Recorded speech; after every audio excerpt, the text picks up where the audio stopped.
নমস্কার বন্ধুরা, বাংলার ইনভেস্টর ইউটিউব চ্যানেলে আপনাদের সকলকে স্বাগত জানাই। তো প্রথমে এফআইআই এবং ডিআইআই এদের ডেটা দিয়ে শুরু করব। তো আজকের দিনেও এফআইআই এদের তরফ থেকে সেলিং দেখা যাচ্ছে। তো আজকের দিনে এই এফআইআই এরা কত টাকা শেয়ার বিক্রি করলো, তো এখানে দেখতে পাচ্ছেন 1721 কোটি টাকার শেয়ার আজকেই এফআইআই দের তরফ থেকে বিক্রি করা হয়েছে। এবং সেখানে এই ডিআইআই এরা কত কিনেছে, এরাই 2381 কোটি টাকার শেয়ার কিনেছে। তবে এখানে দেখতে পাচ্ছেন এফআইআই এদের যে সেলিং বাইং এই যে ফিগারগুলো সেগুলো কিন্তু অনেক কমে গেছে। তো এই বাইং ভ্যালু কত দেখতে পাচ্ছেন 5071 কোটি, সেলিং ভ্যালু কত এই 6792 কোটি। সেখানে ডিআইআই দের সঙ্গে যদি তুলনা করেন তো এই যে পরিমাণটা এটা কিন্তু প্রায় হাফের কাছাকাছি, এবং এই যে সেলিং ভ্যালু এটাও কিন্তু অনেকটা কম। তো যদি এফআইআই দের পুরনো ডেটা দেখেন তো এখানে দেখতে পাচ্ছেন যদি বাই সেলের কথা বলি তো এই 10,000 কোটি, 11,000 কোটি, তারপরে এরকম দেখতে পাচ্ছেন 12,000 কোটি, কোনোদিনও 27,000, 25,000 কোটি এরকম কেনাকাটা করছিল।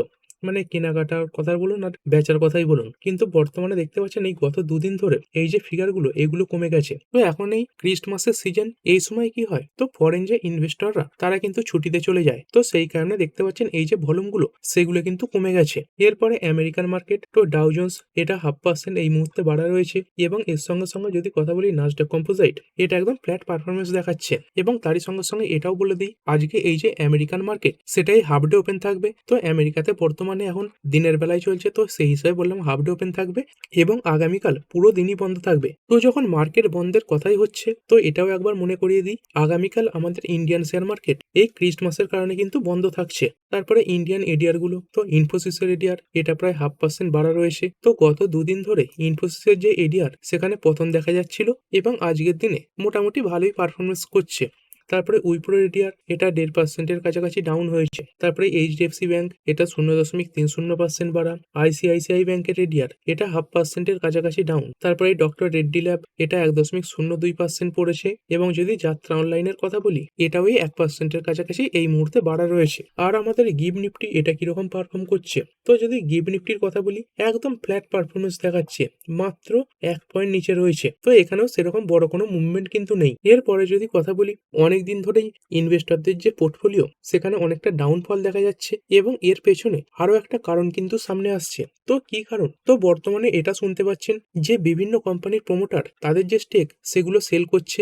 রিসেন্টলি আমরা বারবার দেখছিলাম এয়ারটেল, তার সঙ্গে সঙ্গে এই যে ইন্ডিগো কোম্পানি রয়েছে, তারপরে বর্তমানে যে ওলা ইলেকট্রিক এদের ইনভেস্টররা বারবার শেয়ার বিক্রি করছে। তো দেখতে পাচ্ছেন এই 2025-এ প্রমোটারদের যে বিক্রি সেটা কিন্তু রেকর্ড হাইয়ে পৌঁছে গেছে। তো এই প্রমোটাররা কত পরিমাণে শেয়ার সেল করেছে দেখতে পাচ্ছেন, প্রায় 1.5 লাখ কোটির কাছাকাছি শেয়ার এই প্রমোটাররা কিন্তু বিক্রি করে দিয়েছে। তো এই লাস্ট ইয়ারে প্রমোটারদের সেলিং কত ছিল 1.43 লাখ কোটি। তো সেইখান থেকেও কিন্তু এবারে এই যে সেলিং সেটা বাড়লো। তো দেখতে পাচ্ছেন কিছু বছর আগেই এই যে প্রমোটারদের সেলিং এইগুলো এত বেশি হতো না। এই 2019 সাল করে দেখতে পাচ্ছেন এই 24,100 কোটির সেলিং, তারপরে 2020-তে 52,700 কোটির সেলিং, তারপরে 2021-এ 37,800 কোটি, তারপরে 2022 41,200 কোটি, এবং তারপরে 2023 থেকে এই যে গ্রাফ সেটা কিন্তু ব্যাপক হারে বেড়েছে। তো 2023-এ এই 99,600 কোটি সেলিং দেখা গিয়েছিল, তারপরে 2024-এ 1,43,000 কোটির সেলিং, এবং এই 2025-এ 1.5 লাখ কোটির সেলিং এ কিন্তু পৌঁছে গেল। তো কোম্পানির প্রমোটাররা যখন স্টেক সেল করে তখন কিভাবে হয়, তো ব্লক ডিলের মাধ্যমে হয়, এবং এই যে ব্লক ডিল সেগুলো কিন্তু ডিসকাউন্টে হয়, এবং সেই ডিসকাউন্টের কারণে কিন্তু সেই স্টকগুলো পড়েছে, যার কারণে মার্কেটে প্রেসার তৈরি হয়েছে। আর এই প্রমোটার বিক্রি করছে তার মানেই কি খারাপ? দেখুন প্রমোটার বিভিন্ন কারণে বিক্রি করতেই পারে। তো যদি তার পেছনের কারণগুলো দেখি তো দেখতে পাচ্ছেন একটা কারণ দেখাচ্ছে ডেব্ট রিডাকশন, মানে কোম্পানির অনেক ধার থাকে, তো সেই ধারের টাকা মেটাবার জন্য কোম্পানি কি করে তাদের যে শেয়ার সেগুলো বেচে দিয়ে টাকা তোলে এবং সেই টাকা দিয়ে ধার মিটিয়ে দেয়, এবং তার সঙ্গে সঙ্গে পার্সোনাল লিকুইডিটি অ্যান্ড ডাইভার্সিফিকেশন। তো কি করে কোম্পানি একটা শেয়ারে তাদের যে স্টেক সেটা বিক্রি করে দিল, এবং সেই শেয়ারের টাকায় তারা অন্যান্য যে বিজনেস সেখানে কিন্তু তাদের ইনভেস্টমেন্ট বাড়াতে পারে, এবং তার সঙ্গে সঙ্গে একটা থাকে রেগুলেটরি কমপ্লায়েন্স। তো এর ফলে কি হয় কোম্পানির যে প্রমোটার তাদের শেয়ার হোল্ডিং সেটাকে 75%-এর নিচে নামিয়ে আনতে হয়। তো সেই কোটা পূরণ করার জন্য অনেক প্রমোটার কিন্তু স্টেক সেল করে। তার সঙ্গে সঙ্গে ফান্ডিং নিউ ভেঞ্চার, মানে কোম্পানির নতুন কোনো সাবসিডিয়ারিতে ফান্ডিং করার জন্য তারা স্টেক সেল করে। তার সঙ্গে সঙ্গে মার্কেট কন্ডিশন দেখতে পাচ্ছেন, তো এটাকেও কিন্তু অনেকে কারণ হিসেবে ভাবে যে স্টকের প্রাইস যখন অনেকটা উঁচুতে পৌঁছে যায় তখন প্রমোটাররা এই প্রফিট বুকিং করে, তো সেই কারণে কিছু স্টক তারা বিক্রি করে। এবং তার সঙ্গে সঙ্গে আরো কিছু কারণ রয়েছে এই কর্পোরেট গভর্নেন্স ক্ল্যারিটি। তো বিভিন্ন সময় ফ্যামিলি সেটেলমেন্টের কারণেও এই যে স্টেক সেগুলো কিন্তু সেল করতে হয়। এবং রিসেন্টলি মানে এই ফাইন্যান্সিয়াল ইয়ারে যে কোম্পানিগুলো সব থেকে বেশি স্টেক সেল করেছে সেগুলো যদি দেখে নি, তো এখানে দেখতে পাচ্ছেন 6 নম্বরে কার নাম রয়েছে, বাজাজ ফিনসার্ভ। এরা প্রায় 5,500 কোটির শেয়ার সেল করেছে। তারপরে এই স্যাগিলিটি ইন্ডিয়া, এরা এই 6,341 কোটির শেয়ার বিক্রি করেছে। তারপরে আবার বিশাল মেগামার্ট এর নাম চলে আসছে, তো এই 10,220 কোটির শেয়ার বিক্রি। এবং তারপরে AWL এগ্রি বিজনেস বা আদানি উইলমার এর নাম আসছে 11,064 কোটি। তো আদানি গ্রুপ কি করেছে, এই কোম্পানি শেয়ার কিন্তু বিক্রি করে দিয়েছে, কারণ এই আদানি গ্রুপ তাদের যে কোর ইনফ্রাস্ট্রাকচার সেক্টর সেখানেই কিন্তু মন দিতে চাইছে। এবং তারপরে আরো দুটো বড় বড় নাম, একটা হচ্ছে ইন্ডিগো, যেটা আগেই কভার করলাম, এই 14,497 কোটি স্টেক সেল। এবং সব থেকে প্রথমে রয়েছে ভারতী এয়ারটেল, এটা কত, এই 44,682 কোটি স্টেক সেল করেছে। তো বড় বড় কোম্পানির নাম কিন্তু সামনে আসছে, তো এই সেলিং এর কারণে কিন্তু মার্কেট পড়েছে। এরপরে কথা বলবো ইন্টারগ্লোব এভিয়েশন লিমিটেড। তো রিসেন্টলি স্টকে ভালোই পতন দেখা গেছে। তো বিশেষ করে যদি দেখেন এই নভেম্বর মাসের শেষের দিক থেকেই পড়ছে, প্রায় 18 থেকে 20% কাছাকাছি ডাউন। তো গভর্নমেন্ট পাইলটদের যে রেস্টের নিয়ম সেখানে কিছু পরিবর্তন এনেছিল, এবং সেগুলো এই কোম্পানিকে জানানোর সত্ত্বেও কোম্পানি কিন্তু নতুন করে পাইলট হায়ার করেনি। তো সেই কারণে কোম্পানির যে ফ্লাইট সেগুলো বারবার ক্যান্সেল করতে হচ্ছিল, এবং কোম্পানি দিনে 2300 খানা ফ্লাইট অপারেট করে থাকে। তো সেইখানেই পাইলটের শর্টেজের কারণে সেই যে ফ্লাইটের সংখ্যা সেটা কমে 1500 নেমে চলে এসেছিল। যদিও পরে কোম্পানি আস্তে আস্তে তাদের ফ্লাইটের যে সংখ্যা সেটা আবার রিকভার করে ফেলেছে, কিন্তু সেই সময় কোম্পানি যতটা পড়েছে ততখানি কিন্তু রিকভার করতে পারেনি। এবং এই কোম্পানির জন্য আরো খারাপ খবর কিন্তু সামনে আসছে। তো খারাপ খবর মানে কি, বিভিন্ন ধরনের খারাপ খবর থাকে,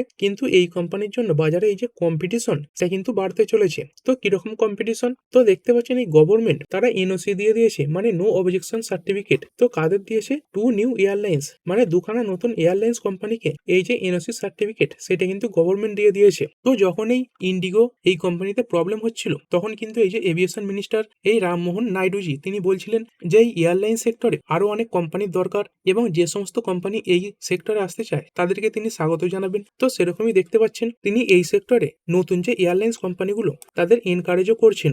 এবং বর্তমানে যদি ইন্ডিয়ার কথা বলি, এটা কিন্তু এই ওয়ার্ল্ডের মধ্যে ফাস্টেস্ট গ্রোয়িং এভিয়েশন মার্কেট। তো কোন দুটো কোম্পানিকে এনওসি সার্টিফিকেট দেওয়া হয়েছে, দেখতে পাচ্ছেন একটা কোম্পানির নাম হচ্ছে হিন্ডেয়ার, এবং আরো একটা যে কোম্পানি সেটার নাম হচ্ছে ফ্লাই এক্সপ্রেস। তো এই দুটো কোম্পানি আপাতত কিন্তু গভর্নমেন্টের তরফ থেকে এনওসি পেয়ে গেছে। তো এনওসি পেয়ে গেলে কি হবে, এই কোম্পানিগুলো এই যে অপারেশন সেটা শুরু করতে পারবে। এবং কিছুদিন আগে এই যে সাংকেয়ার এরাও কিন্তু গভর্নমেন্টের তরফ থেকে অ্যাপ্রুভাল পেয়েছে।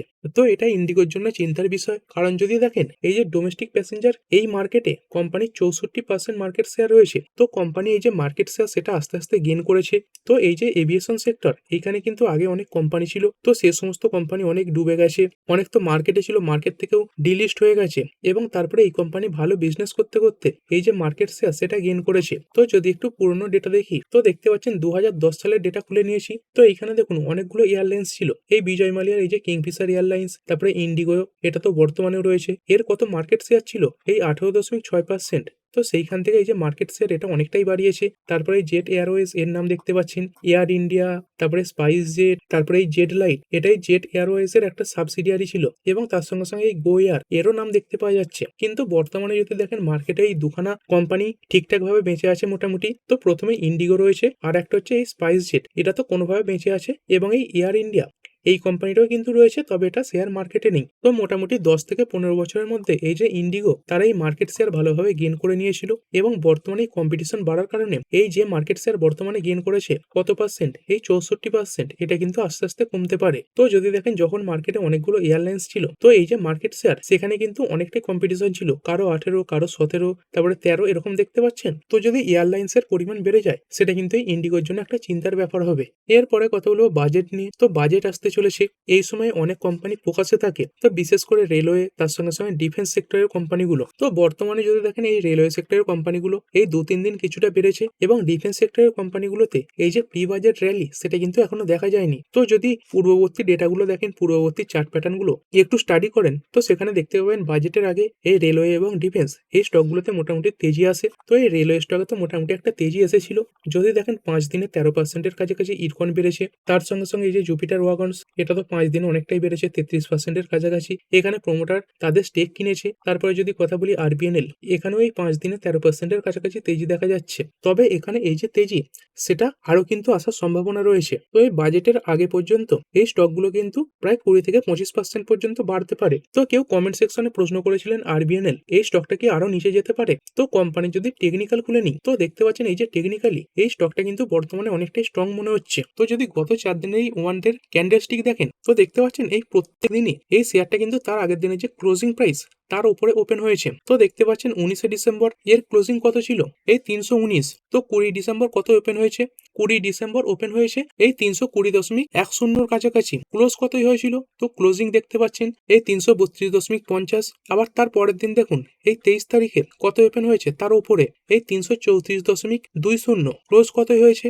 তো এই 341.90 কাছাকাছি ক্লোজ হয়েছিল। এবং তার পরের দিন মানে আজকের দিনে আবার কত ওপেন হয়েছে, তো আজকের দিনে ওপেন হয়েছিল এই 343.85 কাছাকাছি বলতে পারেন। মানে প্রত্যেক দিনই কিন্তু তার আগের দিনের ক্লোজিং প্রাইসের থেকে উপরে বন্ধ হচ্ছে। তো শর্ট টার্মে এই স্টকটা মোটামুটি 365 পর্যন্ত যাওয়ার সম্ভাবনা রয়েছে। তো যদি শর্ট টার্মে খেলতে চান, তাহলে আজকের দিনের যে লো এই 338, এটাকে স্টপ লস রেখে এগোতে পারেন। এবং তার সঙ্গে সঙ্গে নেভির যে কোম্পানিগুলো রয়েছে সেগুলোকে ফোকাসে রাখতে পারেন। এই স্টকগুলোতে তো সেরকম র্যালি আসেনি। যদি দেখেন এই টপ লেভেল থেকে অনেকটাই ডাউন হয়ে রয়েছে। তো এই মাঝগাঁওটাও দেখতে পাচ্ছেন প্রায় 27 থেকে 30% ডাউন। তারপরে যদি কথা বলি কোচিন শিপইয়ার্ড, এরও যদি লম্বা চার্ট দেখেন, এটাও দেখতে পাবেন প্রায় 40% ডাউন হয়ে রয়েছে। তারপরে এই সেক্টরে আরো একটি কোম্পানি রয়েছে জিআরএসি, তো এইখানেও যদি দেখেন অনেকটাই কিন্তু এই মুহূর্তে ডাউন রয়েছে। তো বাজেট পূর্ববর্তী র্যালি এখনো এই স্টকগুলোতে আসেনি। তো এই স্টকগুলো থেকে এই বাজেটের আগে পর্যন্ত একটা ভালো র্যালি আসার সম্ভাবনা কিন্তু দেখা যাচ্ছে। আর যদি এয়ারক্রাফটের কথা বলি, তো একটাই কোম্পানি রয়েছে, সেটা হচ্ছে এই হিন্দুস্তান এরোনটিক্স লিমিটেড।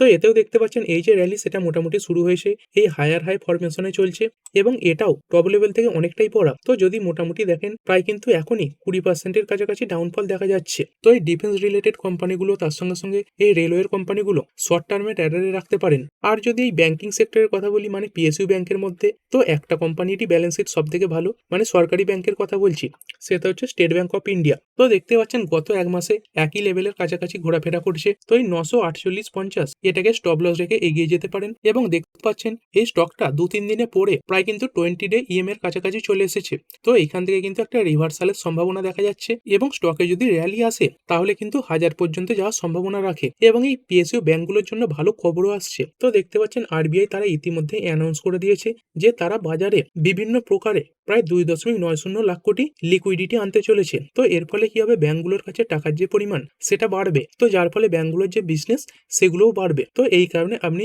এই সরকারি ব্যাংকের মধ্যে চাইলে এই যে স্টেট ব্যাংক অফ ইন্ডিয়া, এটাকে নজরে রাখতে পারেন। এরপরে ইন্ডিয়ান রুপি তো আজকের দিনে অনেকটাই দুর্বল হয়ে গেছে। দেখতে পাচ্ছেন এই 89.49 থেকে সরাসরি বেড়ে হয়ে গেছে এই 89.84। তো আরবিআই মার্কেটে এই যে লিকুইডিটি আনবে বলেছে, এর ফলে কি হবে, বাজারে এই যে রুপির সাপ্লাই সেটা অনেকটাই বেড়ে যাবে। তো সেই কারণে এই যে রুপি, এখানে দুর্বলতা দেখা যাচ্ছে। তবে তার সঙ্গে সঙ্গে আরবিআই এটাও বলেছে তারা এই ডলার সোয়াপ করবে। তো তার মাধ্যমে কিন্তু এই যে রুপি সেটা শক্তিশালী হওয়ার সম্ভাবনা রাখে। তারপরে বিটকয়েন, তো বিটকয়েন একদম ফ্ল্যাট পারফরমেন্স করছে, 0.09% ডাউন। আর এই ক্রুড অয়েল কি বলছে, তো এই ক্রুড অয়েলেও সেরকম কোনো ওঠাপড়া কিন্তু দেখতে পাওয়া যাচ্ছে না। এই ব্রেন্ট ক্রুড এটা 0.02% ডাউন এবং ডব্লিউটিআই ক্রুড এটা 0.22% আপ। আর ভিডিও শেষে একবার চলুন আমেরিকান মার্কেট দেখে নিই। তো ডাউ জোন্স এখন 0.60% উপরে এবং এর সঙ্গে সঙ্গে যদি নাসডাক কম্পোজিটের কথা বলি, তো এই নাসডাক কম্পোজিট 0.17% উপরে ট্রেড করছে। তো ঠিক আছে বন্ধুরা, আশা করছি ভিডিওটা আপনাদের ভালো লেগেছে। আপনি চাইলে এটাকে লাইক এবং শেয়ার করতে পারেন। আর শেয়ার মার্কেট সংক্রান্ত ডেইলি নিউজ আপডেট পেতে চ্যানেলটা সাবস্ক্রাইব করে রাখবেন এবং পাশে থাকা বেল আইকনটি টিপে অল অবশ্যই সিলেক্ট করে রাখবেন, যাতে পরবর্তী ভিডিওর নোটিফিকেশন আপনার কাছে সময় মতো পৌঁছে যায়। আর হ্যাঁ, ভিডিওটি শুধুমাত্র ইনফরমেশন এবং এডুকেশনাল পারপাসের জন্য বানানো হয়েছে। আমি সেবি রেজিস্টার্ড নই, তাই কোনো প্রকার শেয়ারে কোনো প্রকার বাই, সেল, হোল্ড বা অ্যাভারেজ করার কোনো সিদ্ধান্ত নেওয়ার আগে আপনার যে ফাইন্যান্সিয়াল অ্যাডভাইজার আছে তার সঙ্গে অবশ্যই আলোচনা করবেন। দেখা হচ্ছে পরের ভিডিওতে। ধন্যবাদ।